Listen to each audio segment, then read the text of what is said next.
come on and see Tennessee Tuxedo. See Tennessee Tuxedo. He will be parachuting for your pleasure, sailing seas in search of treasure, anything so he can measure up to men. That's Tennessee Tuxedo, a small penguin who tries but can't succeed, although he may fail. As he vies for fame and glory, still he tries in each new story tale.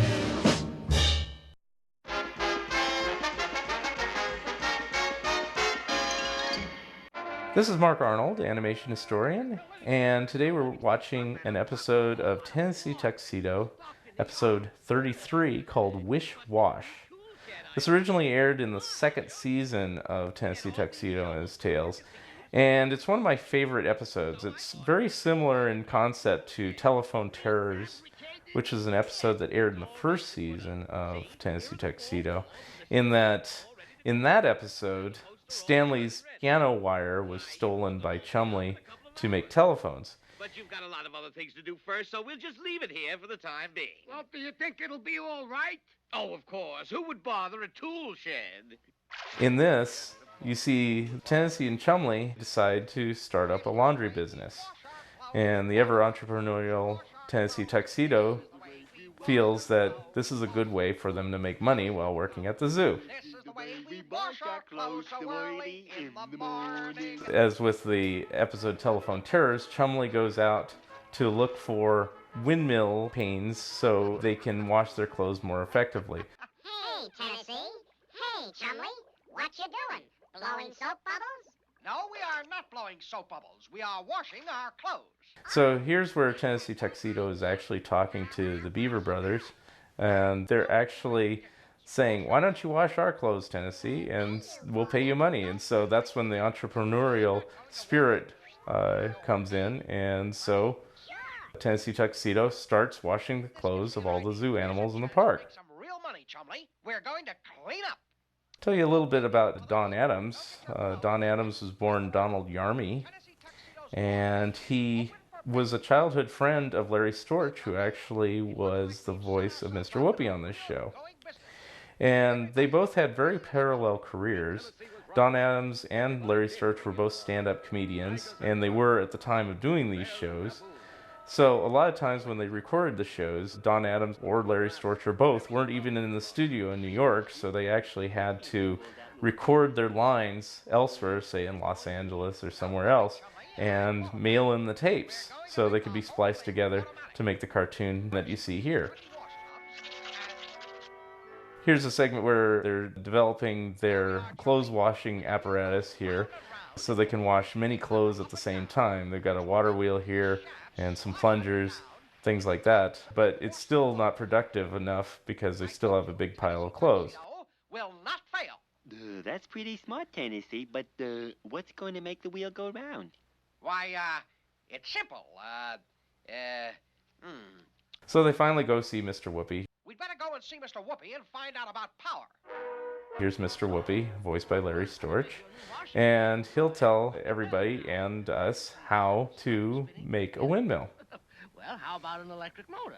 No, Stanley wouldn't like us using all that electricity. Whoop! I've got it! A windmill!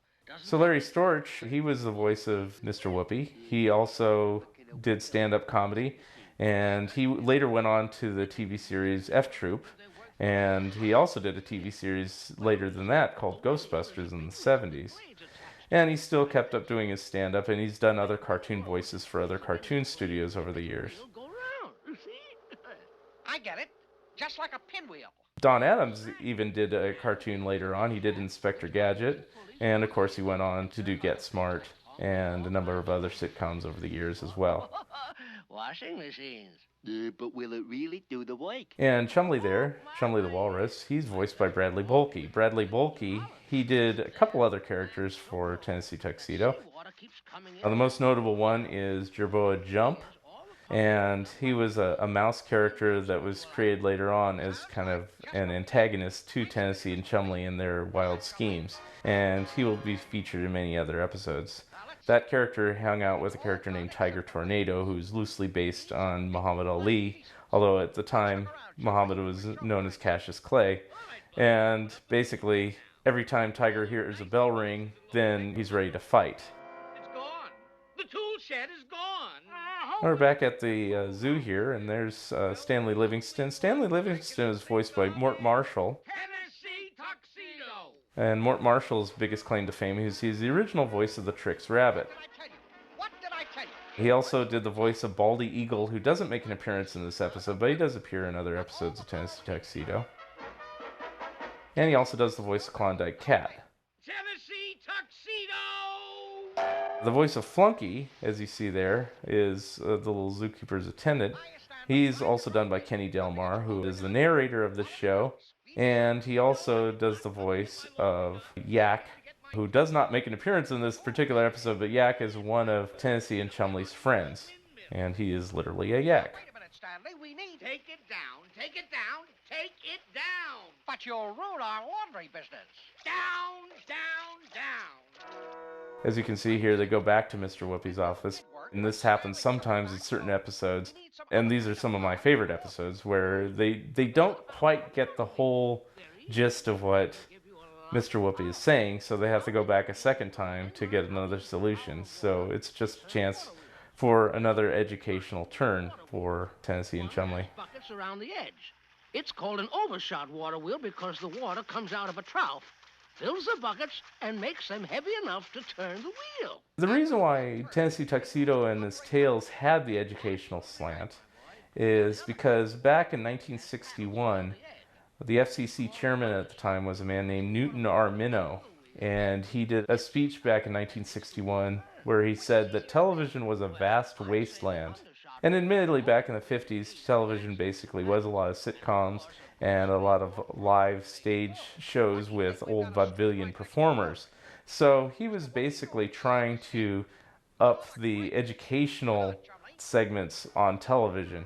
Now, this is a long time before Sesame Street or Mr. Rogers or any shows like that. So the people at Total Television, they had a success with the King Leonardo show.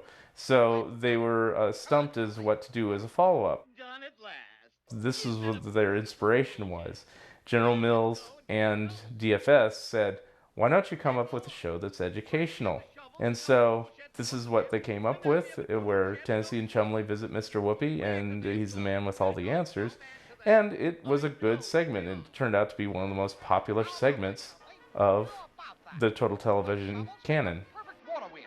And look at our washing machines work. And after they made 70 episodes and 3 seasons, DFS and General Mills basically said, that's enough. And that's why there aren't any more. But it's been very, very popular in syndication.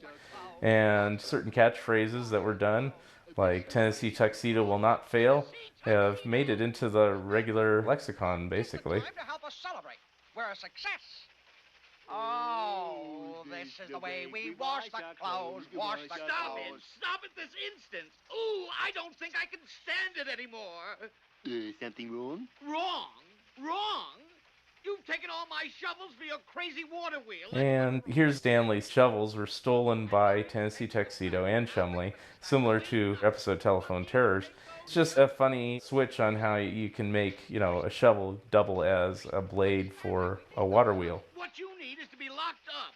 But Stanley, we promised to do all that laundry. And in the end, Tennessee and Chumley get their comeuppance.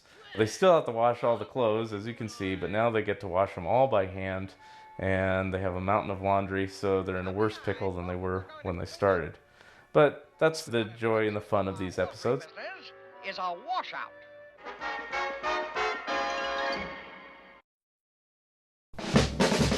Come on and see Tennessee Tuxedo. See Tennessee Tuxedo. Tennessee Tuxedo and it's